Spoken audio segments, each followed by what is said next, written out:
Ça, c'était sympa. Alors, on a notre conférencier invité de faire une clôture et ensuite, c'est le ministre de la Santé du Canada, Sarah Desnôtres. J'ai le plaisir de présenter Catherine Searle qui va présenter le docteur Alika Lafontaine. Catherine est la directrice générale de Public Sector Canada chez TELUS Santé. À vous. Merci. C'est vraiment difficile de me retrouver entre cet exposé et la présentation d'Alika, mais je ferai mon possible. Tout d'abord, permettez-moi de dire ceci. Je suis Catherine Searle. Je suis ravie de me retrouver dans une salle avec tant d'amis, de collègues que je n'ai pas vus pendant tellement d'années. Mais avant de présenter le docteur Alika Lafontaine, j'aimerais vous donner une mise à jour sur ce qui se passe avec TELUS Health depuis 3 ans. J'espère que ça ne vous dérange pas. Chez TELUS Health, nous avons le privilège de travailler avec les gouvernements, les organisations de santé et les prestataires au Canada pour améliorer les soins prodigués aux patients grâce à des solutions de santé numérique et des services. Et vu l'impact de la pandémie sur les systèmes de santé, nous sommes entièrement concentrés pour améliorer les défis de ressources humaines auxquels nous faisons face actuellement. Évidemment, on en a parlé pendant toute la journée. La pénurie de l'encadrement des soins primaires, l'épuisement professionnel, de plus en plus de demandes pour les appuis, les soutiens de santé mentale et l'incapacité de répondre à cette demande et le besoin désespéré de soutenir de façon dignifiée les personnes âgées qui vivent à la maison et dans les foyers de soins.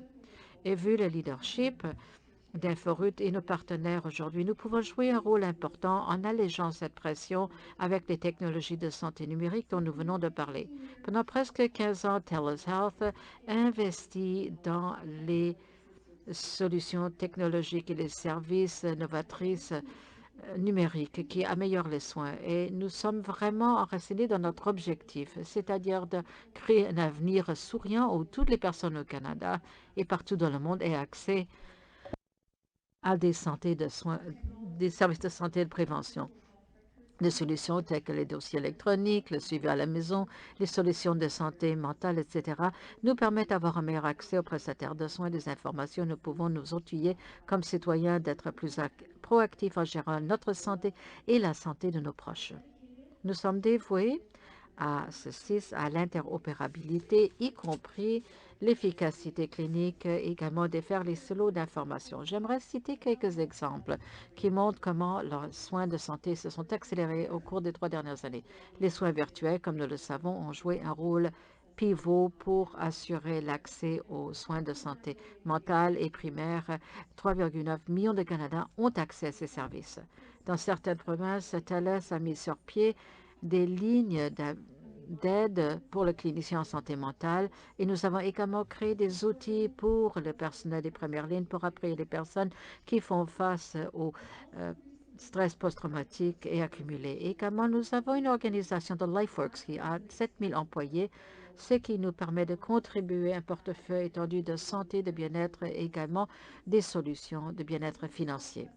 Grâce à cela, nous avons pu élargir nos soutiens. Et récemment, par conséquent, de notre acquisition, nous avons pu aider les communautés dans le Canada atlantique ainsi que les personnes qui ont vécu l'ouragan Ian, ainsi que les personnes qui ont été touchées par la crise à Saskatchewan avec une ligne d'appui qui est active tout le temps. Pour ce qui est des dossiers personnels numériques, ceci a tout changé. On a parlé de ce dossier en profondeur aujourd'hui grâce au leadership de 2 provinces de l'Ouest.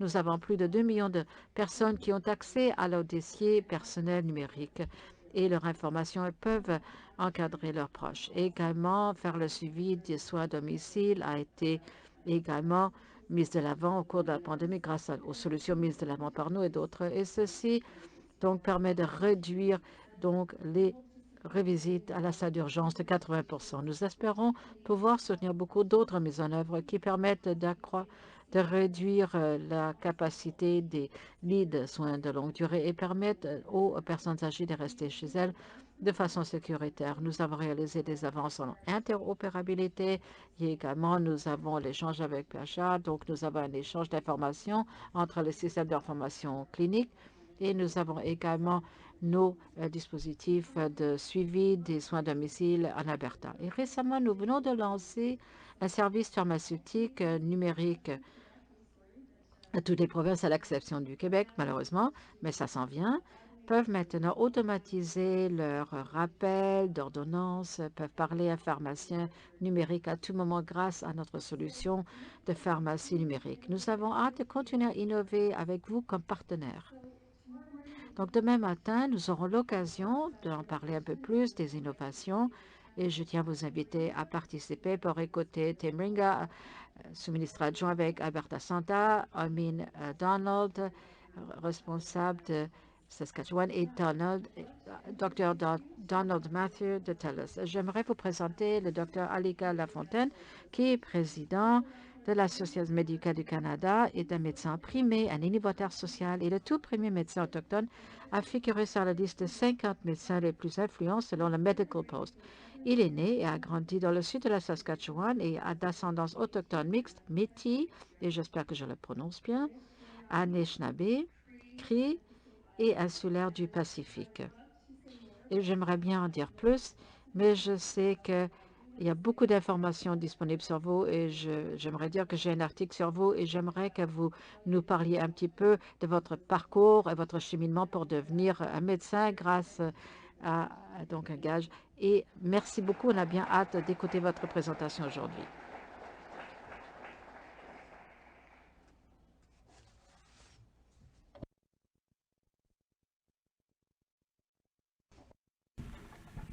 So pleasure to see everyone today. Je suis ravie de voir tout le monde aujourd'hui. La journée a été fort longue.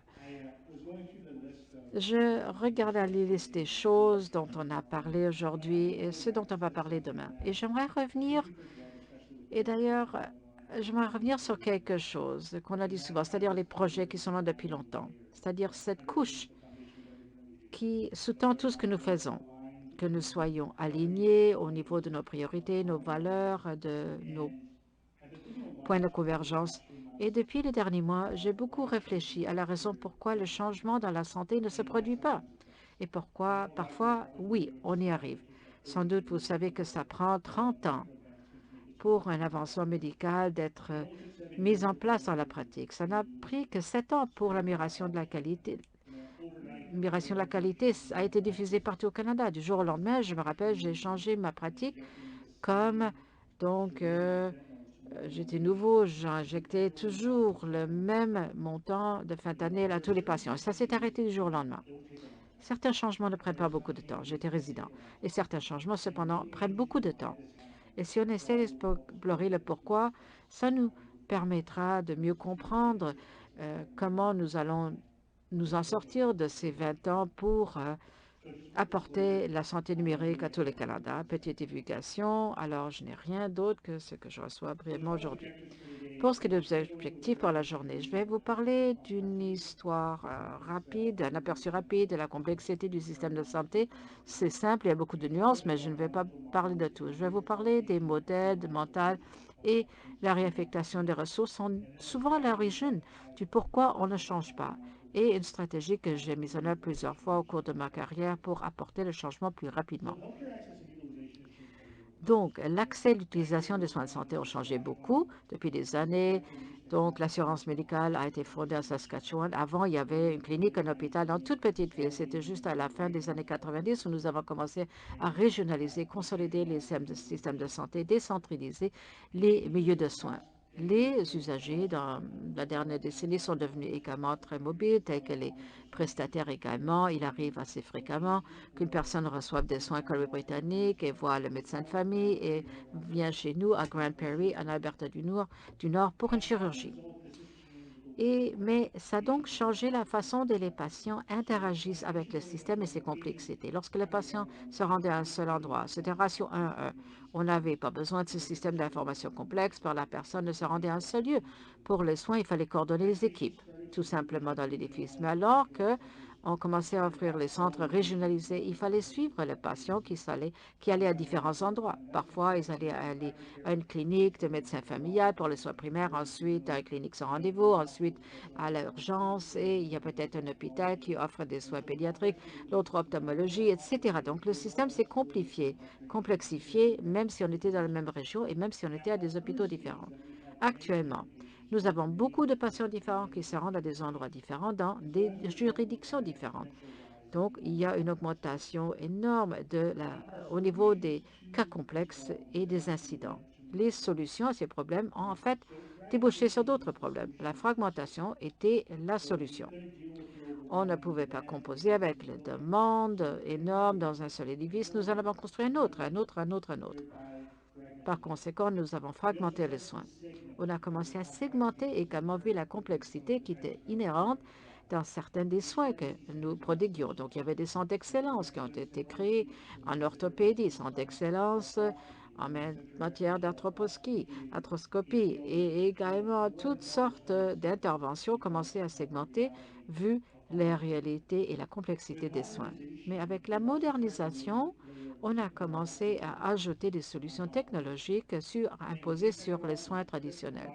Et ces solutions technologiques n'ont pas vraiment été déployées à la même cadence par rapport au système et même pas dans le même système. J'ai utilisé donc peut-être une caméra, j'ai peut-être une carte numérique pour ouvrir la chambre la porte de ma chambre. Imaginez qu'on avait toutes ces clé numérique pour toute personne qui peut ouvrir votre porte. C'est ça un peu la santé lorsqu'il s'agit des solutions technologiques. Non seulement dans le système de santé, mais également dans les immeubles. Certains départements de mon hôpital donc se sont dirigés vers les e-ordonnances et ailleurs, on écrit encore chaque ordonnance à la main et on les imprime plutôt. Il n'y a pas de meilleurs exemples pour expliquer cette complexité incroyable qu'avec la mise en œuvre de ces solutions que la santé autochtone. Il y a 600 Premières Nations de traités et une fragmentation continue des soins sur réserve, hors réserve, fédérale, provinciale, financée publiquement, financée par le privé. On n'a même pas une carte de là où se trouvent tous ces centres de soins, où vont tous ces soins, alors que souvent, aux personnes autochtones, on leur dit il faut aller à votre milieu de santé autochtone. Et qu'avant la segmentation, c'est également grâce à la concurrence. Dans les Premières Nations, on fait donc une demande pour une subvention qui se termine en 3 ans. Ensuite, il y a une concurrence inhérente. On ne veut pas partager l'idée avec l'autre personne parce qu'on veut obtenir le financement. Par conséquent, il y a de plus grandes segmentations, non seulement grâce à la compétition, mais parce que les gens essaient de consolider et l'expertise et veulent mieux faire au niveau de la qualité et sécurité. La modernisation a également été faite de façon un peu aléatoire et vraiment, ça dépend des personnes qui prodiguent les soins. Vous avez peut-être une personne qui connaît très bien la santé autochtone et qui vont faire la télémédecine. Une personne vous parle sur une vidéo et ils ont fait de la recherche pour s'assurer que la solution technologique ne nécessite pas beaucoup de largeur de bande et peut être bien appuyée. Par contre, vous aurez une machine qui vous permet de faire toutes sortes d'examens physiques ou expliquer à quelqu'un comment utiliser les appareils. Une autre personne, par exemple, soit quitte ou prend la retraite, n'utilise peut-être pas ces équipements qui restent là et on ne les utilise plus. C'est ça la réalité de la modernisation des soins de santé dans beaucoup d'endroits, surtout en matière de santé autochtone. Donc, il y a une complexité accrue. Il y a une interopérabilité non existante, surtout en matière de santé autochtone. On ne peut pas se mettre d'accord sur les structures de base de données, l'évaluation, infrastructure, etc. La liste est très longue. Et je sais que vous êtes tous complètement déprimés maintenant pour ce que l'état des soins de santé autochtones. Mais là-dessus, eh bien, je me suis joint à un programme qui s'appelle Indigenous Health Alliance. Et voilà, c'était de 2013 à 2017. Finalement, on a soulevé 60 millions de dollars pour les soins dans 3 provinces. Ces initiatives qu'on voit au Manitoba, en Ontario et dans certaines régions de Saskatchewan, donc proviennent de ce projet lui-même. Et à son pic, il y avait presque 25 de toutes les Premières Nations au pays, c'est-à-dire la plus grande initiative de transformation de la santé jamais lancée au Canada. On a mis l'accent sur l'amélioration de la qualité, la sécurité des patients et les soins axé sur le patient. Alors, je vais partager avec vous quelle était notre réflexion alors qu'on a commencé à travailler sur les complexités du système. Donc, on va tout d'abord faire un petit exercice. Vous aurez peut-être déjà vu ça. Il n'y a pas d'astuce, mais ne criez pas à voix haute le nombre. Je vais vous demander de compter dans un paragraphe le nombre de F que vous y trouvez et je vais vous demander combien vous voyez. Il n'y a pas de petit truc. Je vais vous donner quelques secondes. Regardez l'écran. Je vais vous donner un petit moment. Allez-y. Vous avez 1 seconde, 2, 3. Combien de personnes ont vu 3 F? Levez la main, s'il vous plaît. Excellent. Combien d'entre vous ont vu 4 F? Levez la main. Combien de personnes ont vu plus de 4 F? Ceux qui ont vu 3 sont toujours stressés à ce moment-ci. Voilà F, il y en a. Il y en a 6. Je vais vous les lire en anglais. C'est-à-dire, Finish 5, vous en avez 2, sont les résultats d'années d'études scientifiques. En anglais, encore, c'est les mots F, of, etc. J'avais communiqué ça souvent au pays depuis 10 ans. Et dépendant du nombre de participants, on commence à migrer vers ces chiffres. La moitié des personnes, normalement, voient 3 F. Un quart en voit 4. Un autre quart voit plus de 4. La question qu'on doit se poser est la suivante. Pourquoi est-ce que là, cela se ressemble, peu importe où vous êtes au pays, lorsque vous présentez encore une fois cette information? Je dirais que nous avons les mêmes vécus parce que nous partageons ce qu'on appelle les modèles mentaux. Et tout d'abord, c'est-à-dire on lit pour voir le contenu. Même si vous avez une tâche à accomplir, vous cherchez toujours le contenu. Je vous ai demandé de compter les F, vous essayez de voir le sens du paragraphe. Deuxièmement, normalement, on va trop vite ou lorsqu'on n'a pas beaucoup de temps. Alors, je ne vous ai pas donné beaucoup de temps. Vous cherchez les grands mots pour le contenu, vous sautez les petits mots qui ne comptent pas autant. Et troisièmement, on lit à voix haute dans sa tête. Lorsque vous avez vu le mot scientifique dans votre tête et le mot of en anglais, les choses n'ont pas la même sonorité. Ces modèles mentaux ne fonctionnent pas de la même façon pour deux personnes. Pour les personnes dont la première langue n'est pas anglais, pour les francophones ici, si vous pensez en français, normalement, ça ne fonctionne pas pour vous, mais si vous pensez en anglais, peut-être ça fonctionnera. Et deuxièmement, il y a des gens qui n'ont jamais donc dépassé la 4e année, ça ne fonctionne pas pour les jeunes enfants, donc ceux qui ont quitté l'école après la 4e. Donc, on va faire un autre exercice et on va lire les triangles. Il faut les lire 1, 2, 3. Je vais vous les afficher. Vous aurez 3 secondes. Donc, 1, 2, 3. Je vous demande de lire encore une fois le contenu du triangle. Combien d'entre vous ont vu ce qui était dans les triangles? Combien d'entre vous n'ont pas vu ce qui était dans les triangles? C'était la même chose exactement. Aucune différence entre ces deux exercices. Avant, vous les avez vus? Je vous ai dit quelle était l'astuce. Voilà, c'est ça les modèles mentaux, c'est-à-dire les croyances partagées que de façon inconscient-conscient nous amènent à penser d'une certaine façon. Ça n'a pas besoin d'être vérité, aucune logique est nécessaire ou adaptive ou réaliste. Mais si vous les changez, vous allez changer vos comportements. Et ces modèles mentaux sont très puissants. Une citation que j'adore de James Clear, il a écrit Atomic Habits, peut-être vous avez déjà lu ce livre, il dit on n'est pas à la hauteur de ces objectifs, on tombe au niveau de nos systèmes et je dirais plutôt vous tombez au niveau de vos modèles mentaux. À mon sens, la raison pourquoi les systèmes restent les mêmes, c'est parce que ces modèles mentaux sur lesquels ils sont construits restent les mêmes. Donc, une approche structurée que nous utilisons dans l'Alliance de santé autochtone et dans le cadre d'autres travaux où on peut défaire les différentes étapes et expliquer quels sont ces modèles mentaux avec lesquels nous travaillons, qui sont et comment les travaillent. Donc, pourquoi est-ce qu'on continue à utiliser ces modèles, même s'il n'y a pas de succès? Il y a plus de fragmentation. Combien de fois est-ce que nous parlons des soins privés? Combien de fois est-ce qu'on parle d'une nouvelle solution technologique? Combien de types de vidéos télésanté puis-je choisir? Quelles sont mes options pour être affecté à un poste local? Donc, dans le cadre d'une stratégie de santé et ressources humaines, des options infinies, plus de fragmentation. Il y en a de plus en plus. C'est un problème, on crée un centre d'excellence.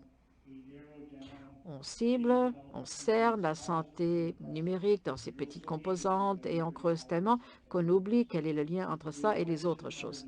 Il y a de plus en plus de modernisation. On dit ne changez surtout pas l'équipement. On va trouver une façon de faire fonctionner ça. Continuez à utiliser les fax. Vous aimez toujours le papier. Prenez une photo avec votre téléphone et envoyez-le. Et on contourne tout ceci sans toutefois demander aux gens de réellement changer ce qu'ils utilisent et de moderniser. Et finalement, on a de plus en plus de problèmes. Voilà, un modèle qu'on a utilisé dans notre alliance de centres autochtones, c'est le Cooper Ross, c'est la courbe de changement. Vous l'avez peut-être déjà vu, surtout si vous avez fait un MBA. Ça, c'est vraiment un changement du status quo. Je vais passer à travers chaque étape et je vais expliquer un petit peu comment on peut envisager la possibilité d'exprimer ce qu'il faut changer. Donc, le status quo, c'est vraiment un ensemble de modèles mentaux dans tout système donné à tout moment. Lorsque vous êtes arrivé, il y avait certaines attentes que vous aviez en tête par rapport aux personnes. Donc, certaines attentes vis-à-vis de l'accueil qu'on allait vous donner, comment l'espace physique disponible, sans doute il y a des règles silencieuses. Si vous voyez un téléphone, un livre, donc on ne s'assoit pas là, c'est-à-dire la place est réservée, on essaie de toujours garder nos cocardes visibles. Ça, ce sont toujours le status quo, donc qu'on n'a pas besoin de vocaliser. Donc, de temps en temps, ces status quo ne permettent pas d'aborder les problèmes auxquels on fait face dans le système de la bonne façon. Par conséquent, c'est maladaptif. Donc, ces status quo maladaptifs déclenchent une crise. Et on le voit à répétition avec la COVID, on le voit avec l'influenza maintenant. Il y a des choses qu'on sait qu'on devrait faire. Alors, c'est quoi la plus grande leçon de la pandémie pour ce qui est des travailleurs de la santé? Si vous êtes malade, probablement vous devriez rester chez vous. Cela empêcherait la propagation et ça vous empêcherait d'être vecteur, nonobstant de tout ce qui est arrivé au cours de la pandémie. Je crois que c'est la leçon la plus importante apprise. Avant, j'arrivais au travail, même si j'étais presque mort. Je portais un masque, oui, et bon, c'était ça la norme sociale, c'était ça le status quo qui existait avant la COVID. Donc, ces status quo maladaptifs déclenchent des crises et les crises ensuite nous motivent à changer notre façon de faire, de repenser la façon de faire. Et c'est ici qu'on commence à voir les modèles mentaux intuitifs qui sont réfractaires à tout changement. Si vous regardez le diagramme ici, vous voyez l'axe Y, X, Y, c'est l'opposition, et vous avez opposition, motivation, et gauche à droite, c'est le temps. Une crise motive les gens, et alors qu'on commence à faire face à ces modèles mentaux, les gens commencent à perdre la motivation, respectivement au changement. C'est ici où vous avez un modèle qui ne s'aligne pas sur les solutions proposées. Actuellement, nous parlons des mandats de masque. Je ne sais pas ce que vous pensez de ça, mais pour quelque raison que ce soit, les gens veulent absolument avoir ce masque sur leur visage. Et ça, c'est enraciné dans ces modèles mentaux qui, normalement, n'ont rien à voir avec les masques, avec la santé, dans la plupart des endroits, surtout en Alberta, d'où je viens. Si vous avez la chance de pouvoir surmonter ces modèles mentaux, vous arrivez à un point qui s'appelle la résistance. C'est différent de déni parce que c'est refuser le changement de façon délibérée. Et c'est ici qu'on voit un changement. C'est ici la personne qui va être à côté de vous et c'est peut-être là où il y a augmentation ou diminution de votre revenu. C'est là où votre influence autour de la table va diminuer, augmenter. C'est ici qu'on commence à écouter et différentes personnes parce que différents types de personnes doivent résoudre des problèmes différents. Si vous allez au-delà de la résistance, on arrive à l'exploration. C'est ici qu'on peut apporter des changements structuraux qui vont rendre un changement au status quo difficile. Lorsque EPIC est arrivé en Alberta, on avait un jour, on avait sur papier et le lendemain, on n'avait plus de papier. Je me rappelle, je suis arrivée chez moi et j'ai posé la question, mais que dois-je faire si ça ne fonctionne pas? Et on m'a dit, on ne sait pas, mais il n'y a pas de papier. C'est ici qu'on brûle, on détruit le pont et on ne peut pas faire marche arrière. L'engagement, c'est qu'on récalibre le status quo. Les gens s'habituent à la phase d'engagement et commencent à penser de façon différente. Et votre status quo, votre collection des modèles mentaux a changé. Vous êtes arrivé à un autre status quo. Mais c'est ici, Normalement, où on met l'accent sur le changement du système. Normalement, on parle des crises.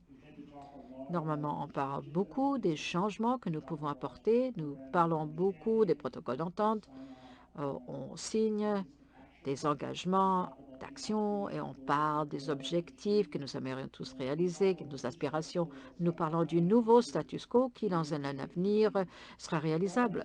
Le problème, c'est c'est ici que le changement s'opère.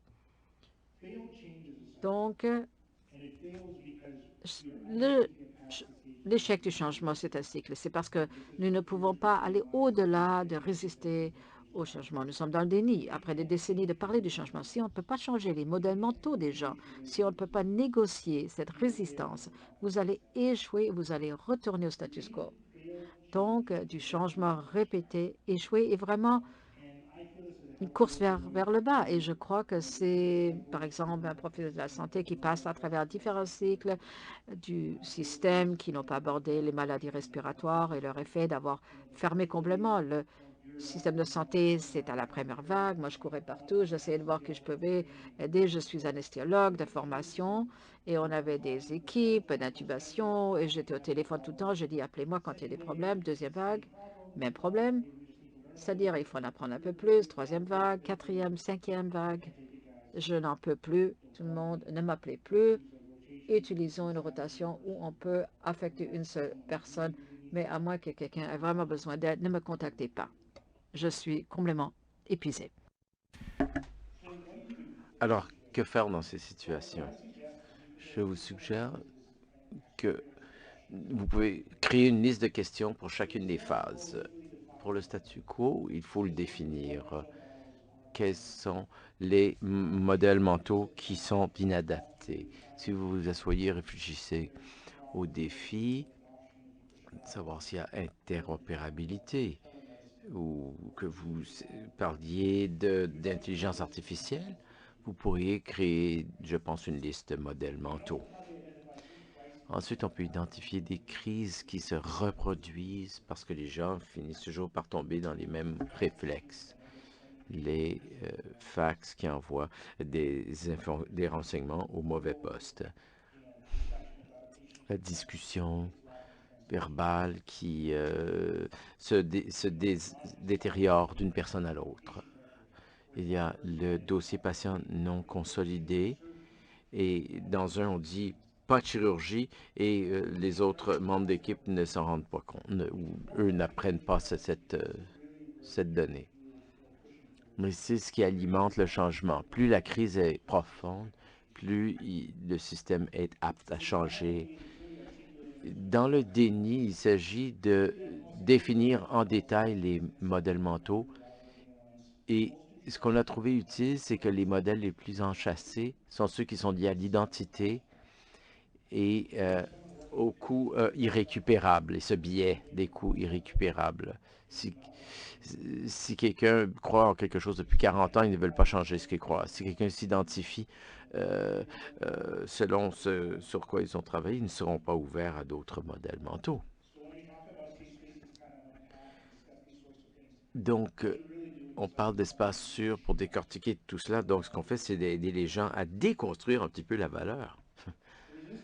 La résistance est une phase où l'élan tombe ou tombe dans son creux. Les gens vont supprimer, réprimer leurs modèles mentaux. Mais s'agissant de ressources concrètes, de temps, de gens, d'argent, d'espace, de lieux physiques, de produits, d'informations, d'influence, ça, ce sont des retranchements où les gens iront mourir. On pense qu'on peut toujours enlever les obstacles, mais je vous dirais que c'est beaucoup plus pragmatique de négocier à travers la résistance. Et enfin, pour l'exploration, c'est à son plus efficace lorsque les changements structurels s'attaquent aux modèles mentaux et à l'allocation des ressources. Si une politique vous empêche de faire tous les changements nécessaires, ce n'est pas bon. Si c'est trop large et ouvert à l'interprétation, ce n'est pas efficace non plus. L'engagement, le nouveau statu quo qui va à terme devenir inadapté. C'est un cycle condamné à se répéter. Donc, il faut porter attention et remarquer quand les gens ont passé à autre chose. Le téléphone. Si vous passiez dans un endroit qui n'avait jamais eu de télécommunication, vous ne prépariez pas des lignes filaires, vous passeriez immédiatement au cellulaire ou au satellitaire. Ensuite, ce concept d'endurer la tempête, lorsque les cycles de crise se produisent une fois après l'autre, il y a détérioration de la résilience, donc c'est l'usure. De la même façon que le bois s'use dans les éléments météorologiques et le statu quo devient enraciné. Les gens s'attachent de plus en plus, plus on passe à travers des cycles de racines. Et ça s'accélère aussi. Les statu quo changent et évoluent pour les deux mêmes raisons. Nous accrochons aux modèles mentaux qui sont devenus inadaptés, surtout dans le cas d'identité et de coûts irrécupérables et ce biais. Nous craignons la réallocation des ressources aussi et la perte d'occasion que cela peut entraîner. Donc, voici des statu quo que l'Association médicale canadienne essaie de gérer. Je pense que nous sommes proches de certaines percées, octroi de licence pan-canadienne notamment, pour passer à l'inscription et à l'autoréglementation. Ça a été un virage important. On parle aussi de la mise à l'échelle des soins virtuels. Bon, le soutien a augmenté quand on a parlé d'intégration avec les soins en personne. Ce n'était pas désormais un remplacement, mais un continuum. Pour conclure, les systèmes peuvent changer parce que les gens peuvent changer et tous les systèmes réels deviennent des mouvements sociaux. Donc, si InfoRoute vous excite, tant mieux, félicitations dans tout le travail. Si vous êtes un petit peu déprimé, comme ça nous arrive à tous, parce que les cycles de crise se reproduisent, je vous encourage à voir comment vous pouvez attirer les gens à revenir et à en faire un mouvement social. Merci de votre attention.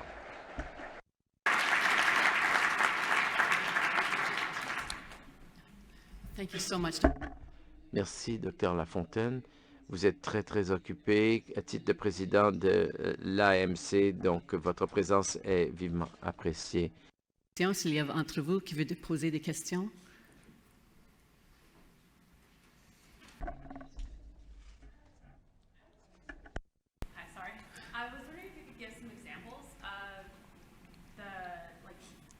positively getting through the resistance cycle. Yeah. So the question for those just on.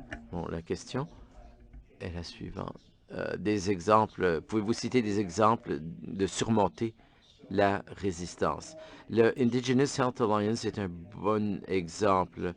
L'un des modèles mentaux à surmonter, c'est l'idée que c'était l'idée du désespoir, qu'il n'y avait pas d'espoir.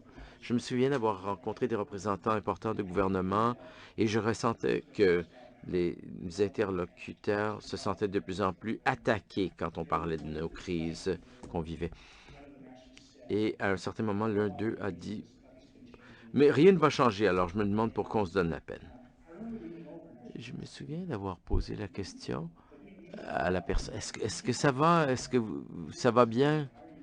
Est-ce que vous vous sentez bien? Parce que le découragement a commencé à s'estomper dans la bureaucratie s'agissant de santé autochtone. L'un des grands problèmes de résistance, c'est le fait de la syndicalisation des employés à temps plein. Et les grosses restructurations obligent souvent les gens à élargir leur champ, leur description de tâches, compter des choses qui ne comptent pas vraiment. On leur demande de se conformer à des règles dont on savait qu'elles n'étaient pas efficaces. Donc le gouvernement a décidé, en fait, de complètement mettre à terre le ministère des Affaires indiennes et créer un nouveau ministère. Donc, c'est un exemple un peu extrême. Il y a eu des exemples un peu plus à petite échelle où les gens ont décidé de changer d'emploi lorsqu'ils ont vu l'impact qu'ils pouvaient avoir. Ça devenait clair qu'ils pouvaient avoir un meilleur effet ailleurs. Donc, pour le déni, eh bien, ça, c'est la partie où les gens définissent leurs valeurs dans le système. Et la résistance, c'est plutôt l'endroit où les gens échangent de la valeur. Ce n'est pas que les gens ne sont pas prêts à essayer du nouveau, c'est une question de percevoir la valeur.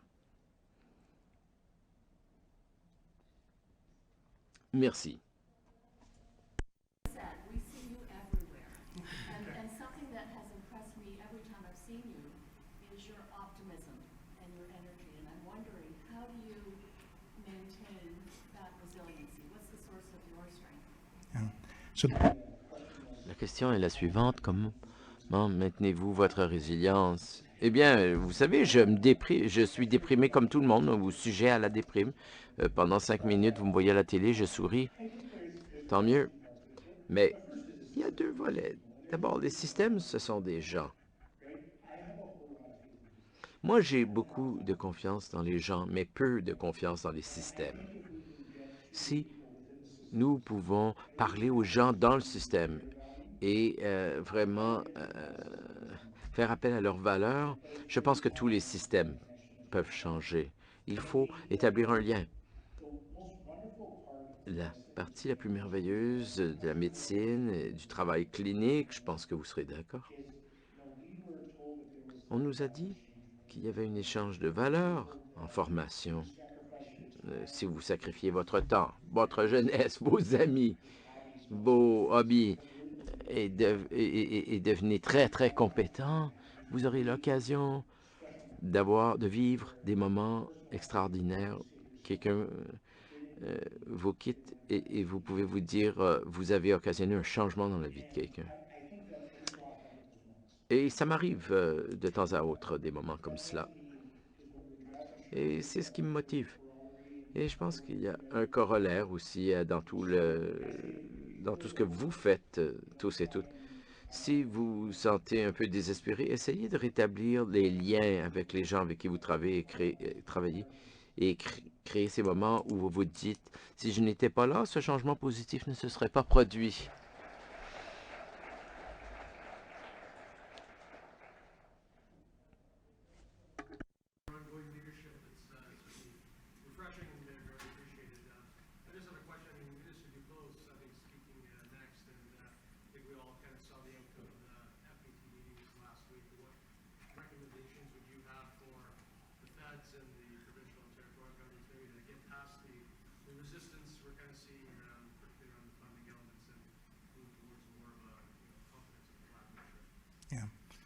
So the question. La question a trait aux réunions FPT de la semaine dernière à Vancouver et qu'il y a eu de progrès quant aux priorités partagées. J'étais là. J'étais à Vancouver pendant les jours de cette réunion et ça a été très intéressant d'interagir avec les participants.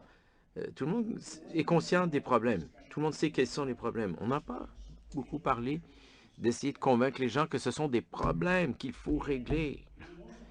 Et intéressant de noter aussi, et ça ne s'est pas vraiment perçu dans les nouvelles, les ministres et le ministre Duclos se sont loués l'un l'autre, ont été dithyrambiques les uns envers les autres, les deux côtés comprennent les enjeux, travaillent très fort. Bon, il y a là des modèles mentaux qui sous-tendent le tout.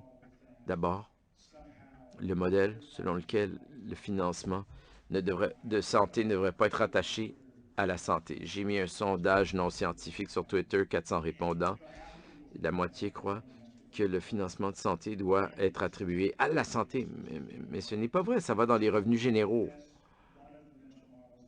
Et voilà un des modèles mentaux qui existent. Il offre de la flexibilité aux gouvernements provinciaux, territoriaux, mais je ne sais pas s'il est adapté, ce modèle, à la réalité. De pouvoir combler des trou budgétaire avec des transferts de Santé Canada, peut-être que ça aurait été correct avec toutes les crises qui nous arrivaient dessus en même temps, mais je ne pense pas que le Canadien moyen serait d'accord avec ce concept.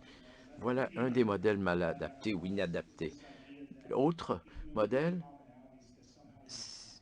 si vous êtes d'accord sur des terrains d'entente, des points communs, qu'on ne peut pas revenir en arrière. Comme si ça allait ouvrir tout grand une porte qui allait mener à la destruction de la juridiction provinciale.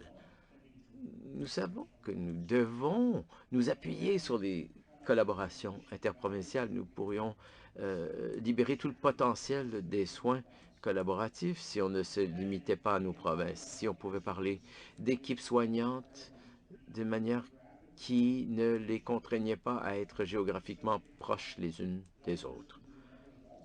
Une personne pourrait faire partie de multiples équipes et ajouter leur expertise et leur soutien dans différentes régions. Donc, en dernière analyse, ces problèmes dépassent les juridictions, les champs de compétences, les idéologies. Je crois honnêtement qu'avec la profondeur de notre crise, ceci va dépasser les gouvernements et nous serons obligés de travailler ensemble. La question, c'est de savoir combien sera la profondeur de la souffrance avant d'y arriver. C'est un peu déprimant, c'est vrai. On ne peut pas finir là-dessus. D'autres questions, commentaires? J'en ai une. On parle de santé numérique ici, comme vous le savez. Dans un de nos premiers panneaux, il y avait des représentants de Terre-Neuve, Labrador, de la Saskatchewan, de la Colombie-Britannique, qui ont parlé des défis. Et nos défis se ressemblent, nos occasions se ressemblent. On fait face aux mêmes choses, aux mêmes réalités. Et nous reconnaissons que nous devons travailler ensemble. Donc voilà un modèle mental, mais pour la première fois, dans une conférence, que je me souvienne, nous voulons faire en sorte qu'il y ait des soins équitables pour tous les Canadiens et des soins empreints de compassion et qu'on soit soignant dans les soins et d'optimiser l'expérience patient et que le patient soit au centre et qu'elle participe aux décisions. Est-ce que vous observez cela? Êtes-vous optimiste à cet égard? À quoi cela devrait ressembler? Vous avez parlé de la possibilité de faire une différence. Ce n'est pas tout le monde qui est sur les premières lignes. Alors, parlez-nous de ce virage dans l'attitude. Oui, on parle souvent de prix, de valeur dans la santé numérique, mais je pense qu'on confond les deux, que les deux sont en lien direct. Les deux augmentent, le prix et la valeur, ou les deux baissent. Mais en fait, ce sont les deux revers de la même médaille, ou les deux extrémités d'un continuum, et on balance de l'un à l'autre. Inévitablement, plus on fournit de valeur, plus le prix augmente. Inévitablement. Et c'est vrai aussi quand on parle de prix en termes de temps, de ressources humaines, etc. Et plus on balance vers le prix, moins on offre de valeur. Et voici un exemple. Je fais de l'anesthésie et il y a eu toute cette pression pour faire des plus grands volumes avec différents changements qui sont venus s'ajouter sur la façon de collecter, de traiter l'information. Quand j'ai déménagé à Grand Prairie, j'ai travaillé vraiment à toute vitesse. Je faisais 8 ou 9 cas par jour alors que j'en faisais 4 en formation. 4 dossiers. Et je courais d'une salle de récupération pour aller voir le patient suivant. Et l'infirmière me courait après pour me dire « Avez-vous des ordres à nous laisser parce que vous n'avez pas rempli le formulaire? » Au milieu de tout cela, les patients sentaient qu'on s'occupait, qu'on prenait en charge. Et s'il fallait que je ralentisse, je ralentissais. Si quelqu'un avait besoin d'une évaluation de plus près, je le faisais. Mais on avait un flux de travail qui faisait en sorte que les patients avaient beaucoup de temps pour parler au niveau de la préévaluation. Si quelqu'un était identifié comme étant un cas plus complexe, d'anesthésie, on le savait une semaine avant. Et le jour avant, le bureau nous appelait pour nous dire il y a un signal dans ce dossier pour telle ou telle raison. Ah, je ne savais pas. Bon, le dossier est là, je l'ai sorti. Il vous attend à l'entrée. Donc, mais pour devenir plus efficient, on a perdu cette personne qui a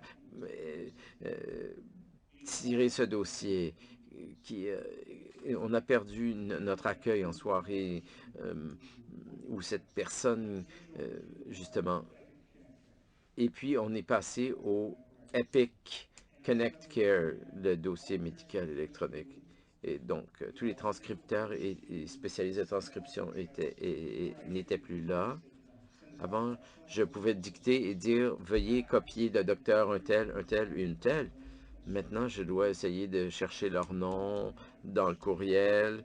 Et si je me trompe dans leur nom, il faut que j'appelle les opérateurs pour savoir l'épellation du nom.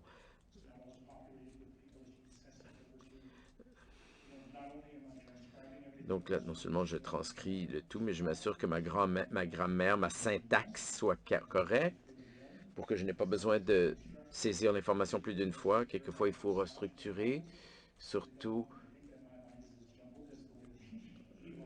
quand il faut partager des idées. J'essaie de structurer ma pensée. Et là, on pense prix et on a éliminé toute une tonne de valeur en santé. Donc là, je pense qu'on va balancer vers le côté valeur à nouveau.